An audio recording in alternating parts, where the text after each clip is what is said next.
Bon, nous allons encore explorer, là, à partir d'un cas bien précis, une figure de cette dissociation entre autorité et pouvoir, à partir de l'exemple de l'autorité palestinienne.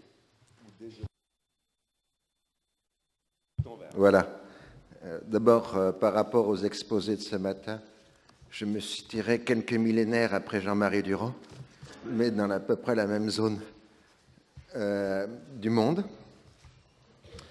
Alors le mot autorité, en arabe sultan, bon, si on cherche l'étymologie, c'est le double de sultan, c'est-à-dire le sens de la force, du pouvoir, donc plutôt une idée de coercition.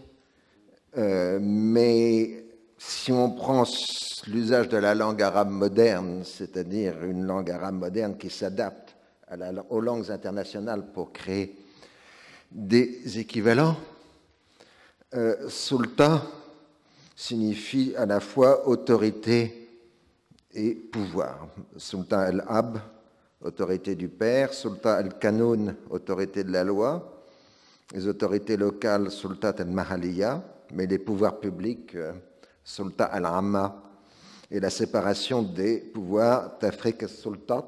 Donc, vous voyez, c'est un mot qui signifie à la fois pouvoir et autorité. Alors, je commencerai, comme l'orateur précédent, par une petite anecdote. Le 11 octobre 1923, le premier haut-commissaire britannique en Palestine, Sir Herbert Samuel, reçoit une délégation de notables arabes pour les informer qu'en application de la charte du mandat votée par la Société des Nations au mois de juillet 1922 et qui va être mise en application, il a proposé la mise en place d'institutions mettant sur pied d'égalité juifs et arabes en Palestine, c'est-à-dire, dans le cas précis, la création d'une agence arabe analogue à l'agence juive. Et phénomène récurrent jusqu'à aujourd'hui, c'est une forme d'ultimatum qui est adressé à la représentation palestinienne, puisqu'il dit « c'est à prendre ou à laisser ». Alors, cette charte du mandat, fondée sur l'article 22 de la Charte de la Société des Nations, précise que l'administration de la Palestine a été confiée par les principales puissances alliées à un mandataire et que ce mandataire s'engage à mettre à exécution la déclaration Balfour du 2 novembre 1917. L'article 1er de la Charte dit « Le mandataire aura plein pouvoir de législation, d'administration, sous réserve des limites fixées par la Charte du mandat. » L'article 2 spécifie « Le mandataire assumera la responsabilité d'instituer dans le pays un état de choses politiques, administratif et économique de nature à assurer l'établissement du foyer national pour le peuple juif, comme il est prévu au préambule, et à assurer également le développement d'institutions de libre gouvernement. » Alors là, il faut admirer le talent d'écriture des gens de la Société des Nations en français qui traduisent « self-government » par libre gouvernement, au lieu des atroces contemporains autogouvernement qu'on utilise aujourd'hui donc pour traduire self-government, ainsi que la sauvegarde des droits civils et religieux de tous les habitants de la Palestine, à quelque race ou religion qu'ils appartiennent. Or, si on regarde le texte de la déclaration Balfour, qui est recité en préambule, il n'y a que des non-juifs. Il y a des juifs et des non-juifs en Palestine. Il y a une définition dite négative et non pas positive. Il n'y a pas d'arabes en Palestine, il n'y a que des communautés non-juives. Et ces communautés non-juives se voient assurer la sauvegarde de leurs droits civils et religieux, mais nulle part le mot droit politique n'apparaît concernant les communautés non-juives. Et c'est sur ce point-là qu'articule la réponse des notables par le biais de leur délégué, Moussa Kazim Pacha, el-Husseini, qui lui répond « Vous avez l'obligeance d'affirmer que la promesse Balfour contient deux parties qui ne se contredisent pas entre elles, c'est bien étrange. Il n'y a pas de contradiction entre les parties de cette déclaration si le pays est juif et non aux Arabes, à moins qu'il n'y ait pas pour tout étranger venu de l'extérieur d'un n'importe quel pays des droits civils et religieux. » Autrement dit, le raisonnement de Moussa Kazim est de dire « Qu'est-ce qu'on accorde à un étranger dans un pays? Des droits civils et religieux, mais on ne l'accorde pas des droits politiques.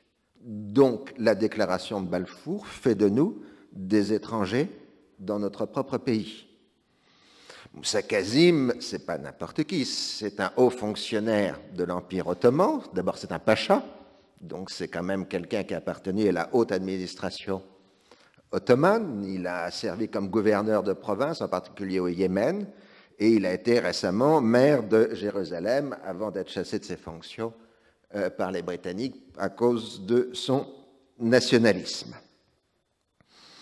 Et le refus de la délégation arabe est de dire toute intégration dans les institutions politiques du mandat signifierait pour nous l'acceptation de la déclaration de Balfour qui fait de nous des étrangers dans notre propre pays.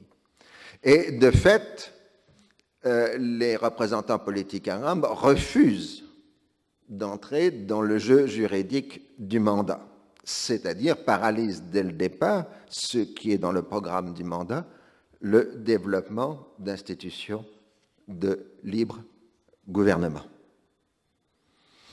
Et ce sera le paradoxe supplémentaire de l'histoire du mandat britannique, c'est qu'à l'époque qu'on appelle l'époque de l'Empire libéral britannique, celui de l'entre-deux-guerres, c'est-à-dire à l'époque où les colonisateurs britanniques partout dans leur empire développent des institutions de libre gouvernement, y compris en Afrique noire, sous place de conseils consultatifs, la Palestine n'aura aucune institution représentative durant tout le mandat. Ceci, évidemment, une vaste régression par rapport à l'époque ottomane, où la population palestinienne, par le biais d'un suffrage censitaire, était représentée au Parlement central à Istanbul. Et Sir Herbert Samuel est le premier responsable occidental à se heurter de front au problème posé par la représentation politique des Arabes palestiniens. On a besoin d'une représentation politique arabe palestinienne pour clore le dossier palestinien, c'est-à-dire l'acceptation du fait accomplitionniste. Mais si ceux-ci refusent, eh bien, on leur refuse la représentativité. Vous voyez, vous avez un système circulaire. On est prêt à accepter une représentativité palestinienne que s'ils acceptent les termes du choix imposés par les puissances extérieures. Alors, quelles ont été les formes de représentation politique palestinienne, d'abord à l'époque du mandat? Moussa Kazim el-Husseini, quand il le parle en tant que chef de l'exécutif des partis arabes de Palestine. C'est une institution spontanée qui s'est créée immédiatement dans l'après-guerre, qui réunit l'ensemble des groupes politiques de Palestine et qui ont élu un exécutif dont Moussa Kazim a pris la direction. En ce sens, il est l'interlocuteur du haut-commissaire. À chaque fois que le haut-commissaire a besoin de faire passer un message à la population arabe, il convoque Moussa Kazim. Mais il n'est pas élu par le biais d'élections. Quand les Britanniques ont voulu faire des élections en 1923, sous la base de la déclaration de Balfour, les partis politiques palestiniens ont boycotté les élections. Et le boycott a été tel qu'il n'y a eu aucun député élu. Donc, il s'agit d'une situation de fait.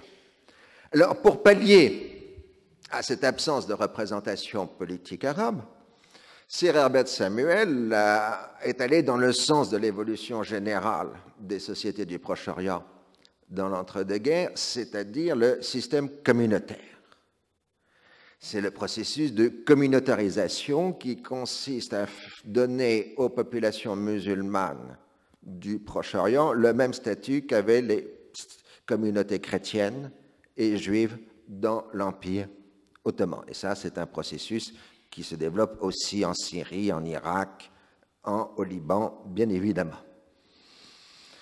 Alors, il a construit, donc, il a créé, Sir Herbert Samuel, un Conseil islamique suprême, Al-Majlis Islami al-A'la, qui sera élu par la population musulmane de Palestine pour gérer spécifiquement les affaires musulmanes. Et il a confié la présidence du Conseil islamique suprême à une personne qui a été désignée comme grand mufti de Jérusalem, ce qui est un néologisme, Haj Amin el-Husseini, un cousin de Moussa Kazim Pacha el-Husseini. Alors, Haj Amin el-Husseini, qui est un jeune homme encore à l'époque, va se comporter comme un ethnarque ottoman. Si vous voulez avoir un peu un équivalent contemporain, ce serait Monseigneur Makarios à Chypre. Le grand mufti de Palestine, c'est l'équivalent d'un patriarche de communauté chrétienne. Personnage religieux, mais aussi personnage politique. Et en même temps, les élections pour le Conseil islamique suprême vont diviser les forces politiques palestiniennes en deux tendances. Les majoritaires, ceux qui soutiennent Haj Amin el-Husseini, qu'on va appeler les gens du Conseil, les conseillites, el majlisiyin, et les opposants, el mu'ahidin, les opposants qui vont se recruter dans l'autre faction des grandes familles de Jérusalem, dirigée par la famille Nashashibi. Alors, durant toute la période du mandat, enfin jusqu'à 1937, Haj Amin va ruser avec les Britanniques, à la fois en étant le collaborateur et périodiquement l'adversaire, exactement comme un ethnarque le faisait à l'époque ottomane par rapport aux différents pouvoirs centraux. Mais ce Conseil islamique suprême reste soumis à la législation du mandat. L'expression de la législation du mandat, il est soumis au contrôle financier des inspecteurs, des comptables du mandat. C'est un puissant moyen de pression, en particulier au début des années 30, quand le Conseil islamique est à une crise financière et que c'est le mandat qui renfloue les caisses du Conseil islamique suprême. Alors, on peut être très négatif pour cette période, mais on doit penser que cette classe politique du mandat va réussir quelque chose qui n'était pas prévu au départ, c'est d'unifier la Palestine comme champ politique et instaurer la suprématie de Jérusalem sur les autres villes de Palestine, sur Naplouse, sur Hébron, sur Jaffa, sur Haïfa. Ce n'était pas évident, mais le fait que le combat factionnel entre Husseini et Nashashibi soit un combat factionnel de grandes familles de Jérusalem entraîne le reste de la Palestine à se joindre à l'une ou à l'autre des coalitions et donc à créer Jérusalem comme symbole de l'autorité palestinienne, enfin d'imposer l'autorité de Jérusalem sur l'espace du mandat. Ceci est évidemment facilité parce que Jérusalem est aussi la capitale administrative du mandat, mais c'est un mandat britannique et pas palestinien. Alors, dans le début des années 30, l'exécutif arabe décline progressivement, tandis que se créent de nouveaux partis politiques plus modernes que les clubs politiques des années 1920. Et chaque faction se dote d'un parti politique de type moderne. En même temps, l'avènement d'Hitler au pouvoir, l'augmentation considérable de l'immigration juive provoque une montée des tensions et le haut-commissaire britannique de l'époque, Sir Arthur Waucop, essaye de compenser en proposant de nouveau la création d'institutions représentatives en Palestine. Et cette fois, les partis politiques arabes sont d'accord. Et donc, le haut-commissaire fait la demande à Londres. Et Londres, après beaucoup d'hésitations et selon les pressions des partisans du mouvement sioniste, refuse d'accorder ces institutions représentatives, ce qui crée un climat d'extrême tension et la moindre étincelle peut provoquer l'explosion qui explose en effet le 25 avril 1936 et se tourne pour être la grève générale de Palestine. À ce moment-là, les partis politiques arabes se réunissent et créent une nouvelle institution qui est le Haut Comité arabe, sous la présidence d'Haj Amin el-Husseini, mais qui réunit l'ensemble des partis politiques arabes. Et à l'époque, ce sont les Nashashibis qui font surenchère par rapport aux Husseini sur la radicalisation politique. Mais il y a une impasse politique pour sortir de la grève générale, et on trouve le subterfuge de s'adresser au chef d'État arabe pour demander qu'il demande la fin de la grève sous promesse de satisfaction d'un certain nombre de demandes arabes, ce dont fait les chefs d'État arabes voisins.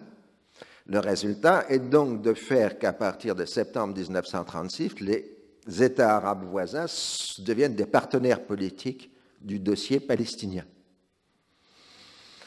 Alors, cette grève s'arrête en septembre 1936, suit une période de calme extrêmement précaire, qui ressemble beaucoup à ce qu'on a actuellement au Moyen-Orient. C'est pour ça que ce n'est pas très agréable aujourd'hui. Avant la prochaine explosion, les Britanniques envoient une commission royale et terminent par proposer un plan de partage de la Palestine, plan de partage qu'il faudra imposer de force. Alors, je passe sur les détails, mais en septembre 1937, c'est le passage en force avec l'arrestation de l'ensemble de la classe politique palestinienne présente en Palestine, sauf la faction des Nashashibis qui s'est retirée du Haut Comité arabe, et l'essai d'application par la force qui provoque l'explosion de l'automne 1937, c'est-à-dire la Grande Révolte palestinienne. Grande Révolte palestinienne qui est la plus grande révolte anticoloniale de l'Empire britannique dans l'entre-deux-guerres. En 1938, le 5e de l'armée britannique sera présent en Palestine. Année de Munich, je veux dire, il faut bien voir ce que ça représente comme charge militaire pour l'Empire britannique.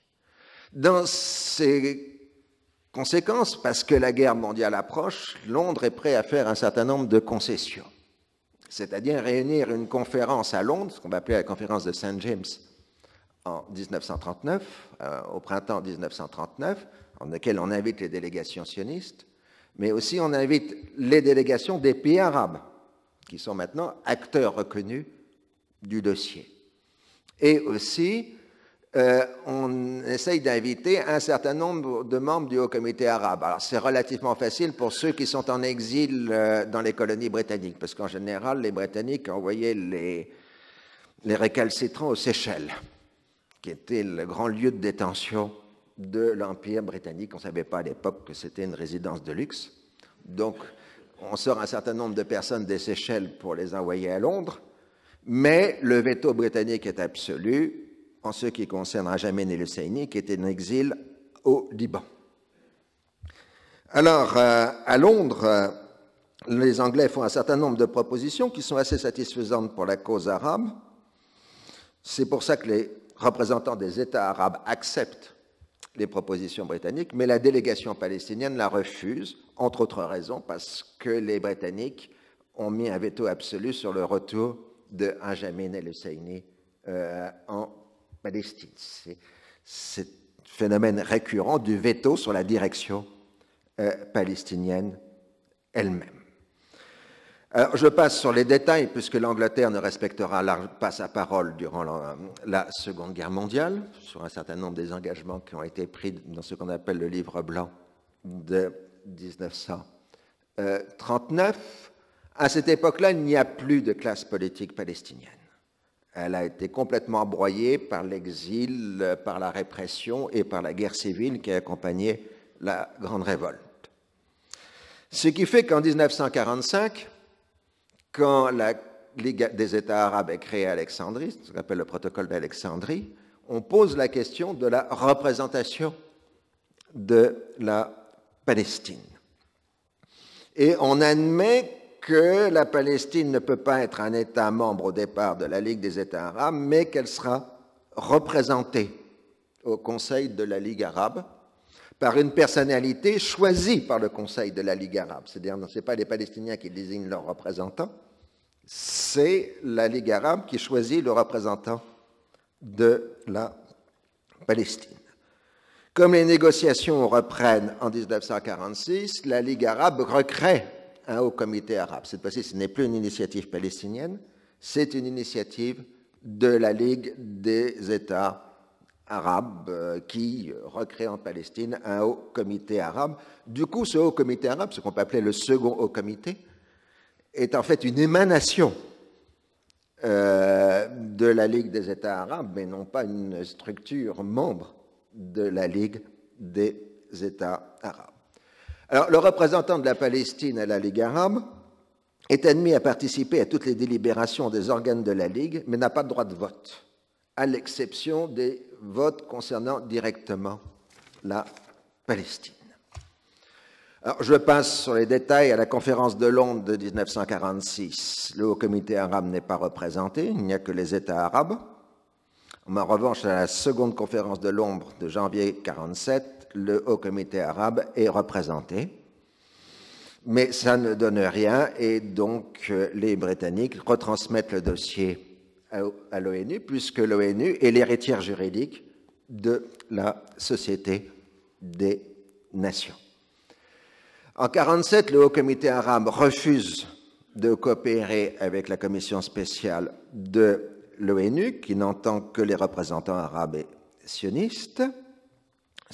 Ensuite, c'est la proposition du second plan de partage voté le 29 novembre 1947.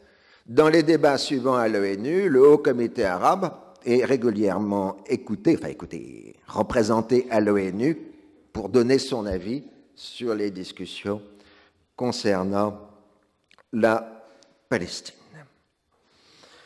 Alors, ce Haut Comité arabe va décliner avec la guerre de Palestine lui-même, et dans la mesure même, après le 15 mai 1948, les troupes arabes qui prennent possession de ce qui reste de la Palestine arabe démilitarisent les Palestiniens, les désarment à faire à mesure qu'Égyptiens, Syriens ou Jordaniens progressent en Palestine. L'inquiétude, c'est le projet de la Jordanie d'annexer la Cisjordanie pour avoir un État plus grand. Et c'est dans ce but-là que l'Égypte suscite la création d'un gouvernement de toute la Palestine à Gaza en novembre 1948, gouvernement dans lequel officiellement Benjamin el-Saini ne fait pas partie, mais dont il préside l'Assemblée constitutive de départ. Mais ce gouvernement de toute la Palestine sera mort-né et disparaîtra assez rapidement durant l'année 1949, après avoir fait essentiellement émis quelques passeports, c'est-à-dire sa principale activité durant cette période. Du coup, en 1949, la situation est la suivante. La Cisjordanie est en voie d'annexion par la Jordanie, mais elle est considérée, cette annexion par la Ligue arabe, comme un dépôt dans l'attente du moment où les Palestiniens pourront librement choisir leur destin. Il y a un représentant de la Palestine à la Ligue arabe, Arman Helmi Pacha, qui était l'ancien chef du gouvernement de toute la Palestine. C'est un banquier, un homme tout à fait honorable, mais dont le rôle restera très effacé. Le Haut Comité arabe va continuer d'exister et continuera d'exister jusqu'à la mort en 1974 de Benjamin el-Saini, d'abord au Caire et puis ensuite au Liban. Mais son importance ira de façon décroissante. Au début des années 50, le mot palestinien n'est utilisé qu'en référence au sort de réfugiés. En dehors de ce contexte, le mot palestinien a disparu. Alors, je passe sur la résurgence palestinienne de la seconde moitié des années 50, mais disons, pour simplifier les choses, que parmi les organisations clandestines qui se forment dans cette période, qui sont d'abord des organisations de jeunes, il y en a une progressivement qui prend l'ascendance, qui est le Fatah, créé en 1959 à Koweït. Dans les débats arabes, la discussion est de savoir si on doit recréer une entité palestinienne, Kiyan Palestini. Alors, entité, c'est intéressant parce que c'est le terme qu'on utilise en général en arabe pour désigner l'État d'Israël, l'entité sioniste. Hein, donc, il s'agit non plus de l'entité sioniste, mais de l'entité palestinienne. On discute aussi pour savoir si quelle serait la nature de cette entité palestinienne, et on dit ce sera l'équivalent de l'agence juive. Hein, donc, on voit le modèle sioniste israélien reste très prégnant comme inspiration. Alors, cette entité, elle est finalement créée en 1964. C'est l'Organisation de libération de la Palestine, qui a une double mission, libérer la Palestine et défendre les intérêts des Palestiniens dans les pays arabes. C'est ceux qui avaient oublié les pays arabes, c'est la seconde mission, qui est la défense des intérêts des gens de la diaspora. Alors, c'est une institution créée par la Ligue arabe et considérée comme émanant de la Ligue arabe. Et donc, si elle commence à ruer dans les brancards, à ce moment-là, on lui dit « mais tu n'as pas le droit, tu n'es qu'un organe de la Ligue des États arabes ». Alors, je passe sur les détails, 1967, guerre des 6 jours, montée des organisations de lutte armée, qu'on appelle aussi la résistance palestinienne, qui prennent le contrôle de l'OLP en janvier 1969, Yasser Arafat cumulant les deux casquettes, d'à la fois chef du FAT et président de l'OLP. Alors, à l'époque, l'OLP a un programme radical, libération de la Palestine et quasiment expulsion de 90% des Juifs de Palestine. Alors que le Fatah, lui, développe dès 1968-69 un autre programme qui est le programme de l'État démocratique où résideraient Juifs et Arabes. On l'appelle parfois laïque, mais le terme laïque n'apparaît pas nécessairement dans tous les textes du Fatah. Surtout, la guerre de 67 pose une contradiction mortelle pour les intérêts, c'est que la politique des États arabes, c'est liquider les séquelles de l'agression, ce qui veut dire en clair retrouver les territoires occupés, tandis que la politique de l'OLP, c'est libérer la Palestine, ce qui n'est pas du tout la même chose. Et cette contradiction, elle se marque lors de l'adoption de la résolution 242, et surtout quand cette résolution peut paraître à un moment précis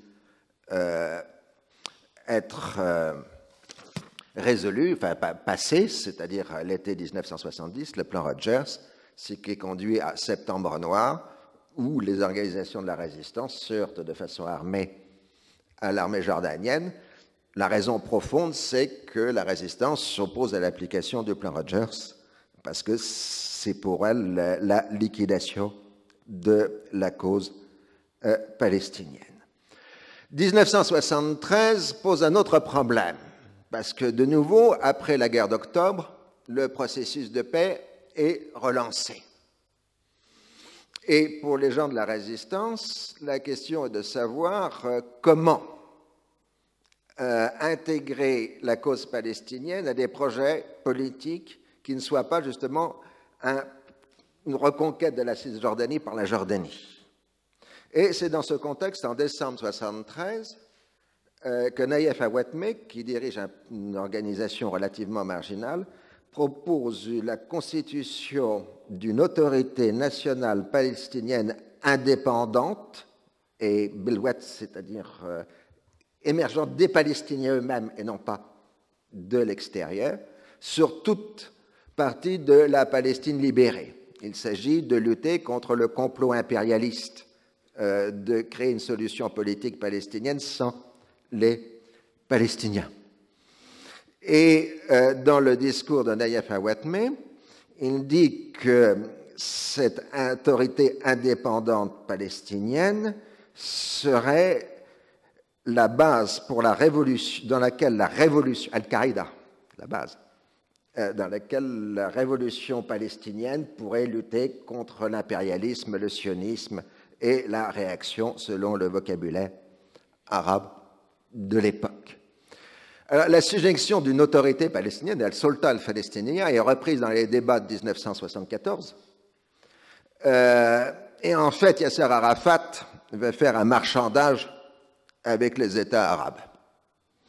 Son marchandage, c'est de dire on ferme les yeux sur votre participation au processus de paix, c'est-à-dire les accords de désengagement au Sinaï et au Golan, et en échange, vous nous donnez le monopole de la représentation politique palestinienne. Autrement dit, éviter le conflit de 1970. Alors, ça se termine par la célèbre décision du sommet arabe de Rabat qui reconnaît le droit du peuple palestinien à établir une autorité nationale, Sultan Palestiniya al-Mustaqila al-Wataniya, sous la direction de l'OLP, en sa qualité de seul et légitime représentant du peuple palestinien sur tout territoire palestinien libéré. Alors, cette Sultan Palestiniya de 1974 est quelque chose de très ambigu. Car d'un côté, elle renvoie au projet de 1969 de l'État démocratique concernant toute la Palestine. Mais d'autre part, telle qu'elle est énoncée, elle peut ouvrir la voie à la solution dite des deux États, palestiniens ou israéliens. C'est l'ambiguïté politique, nous sommes dans le domaine du politique. Alors, comme il ne reste pas beaucoup de temps, je suppose. Cette référence maintenant à al-Sultan al-Palestinien, à l'autorité palestinienne, va être au cœur de toutes les négociations successives. En particulier, la négociation de Camp David. Camp David, qui crée l'accord cadre qui va conduire au traité de Washington de 1979, on projette plus exactement la création d'une autorité palestinienne autonome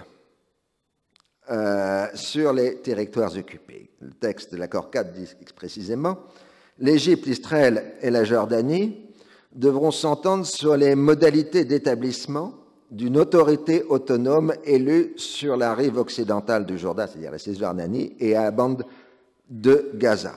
Les délégations égyptiennes et jordaniennes pourront comprendre des Palestiniens de la Cisjordanie et de Gaza ou d'autres Palestiniens comme il en sera mutuellement convenu. » Autrement dit, si on décode la langue de bois diplomatique, il y a droit de veto israélien, jordanien ou égyptien sur la représentation palestinienne dans la négociation.